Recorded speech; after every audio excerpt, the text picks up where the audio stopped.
This is Nakia with Divine Elements of Design in the Decorator's Voice. And today I'm going to share with you my adventures during my solo trip to Cancun.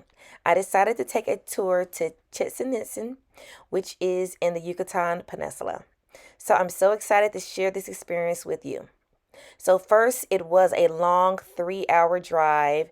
We went to, made a couple stops before, went to the cenote, which I showed you in a previous video.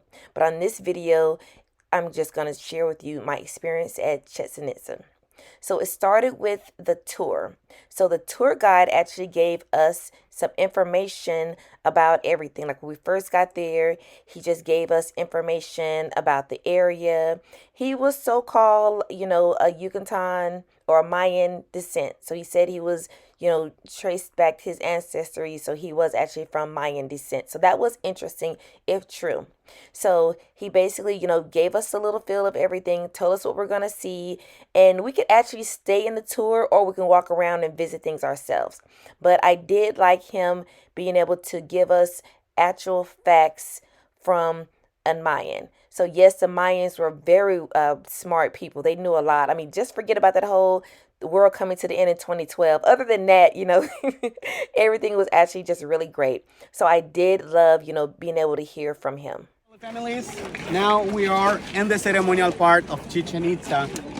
We told you before, I am Mayan speaker, and we're gonna give you the welcome in the Mayan language in this area. Listen, only the welcome in the Mayan language is sound about like this. Hachmalok in yante estulakles in lakesh, hachki makiwot atalashim baton tulu mitushanekutso, yete ulu mitushaneke.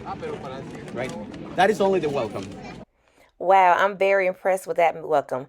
The only welcome I know is Benavides. But anywho, he did give us a lot of good information, and I just really enjoyed his speaking and just telling us everything that he had to say. When people think about the Mayan temples or they think about Chichen Itza, they always think about the Temple de Kukulkan. So this temple is more popular when that's what people think about when they think about, the Mayans and also the Yucatan Peninsula. So Kukulkan was actually a deity otherwise known as the feathered serpent, and he was a ruler in the Mayan times between the 10th century. Now this temple was built for him between the 8th and 12th century. So once again, there was a lot of sacrifices that took place during the Mayan times. And this temple, sacrifices took place in there, worship took place in there. It was just, a temple. This is where a lot of things happen. Now, this temple has a lot of very important architectural features.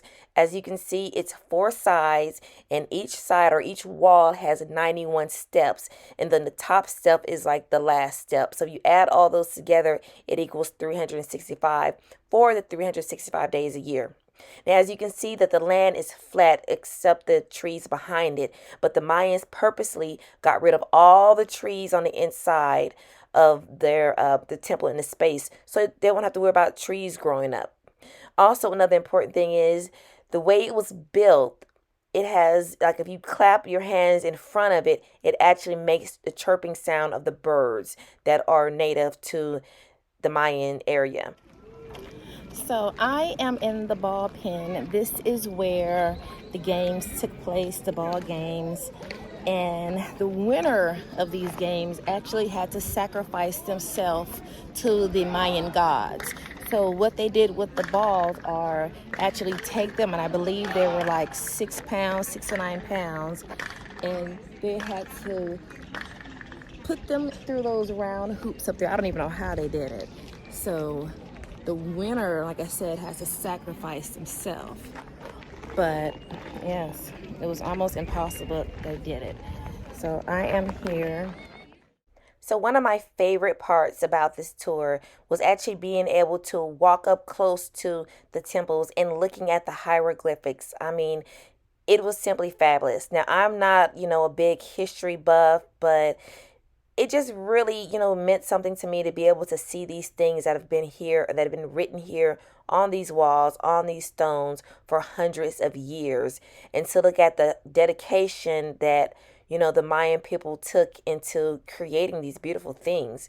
So it really was very fascinating to me. And then just the details of the hieroglyphics, I'm like, wow, you can actually see what they're trying to, the story that they were telling, what they were trying to portray.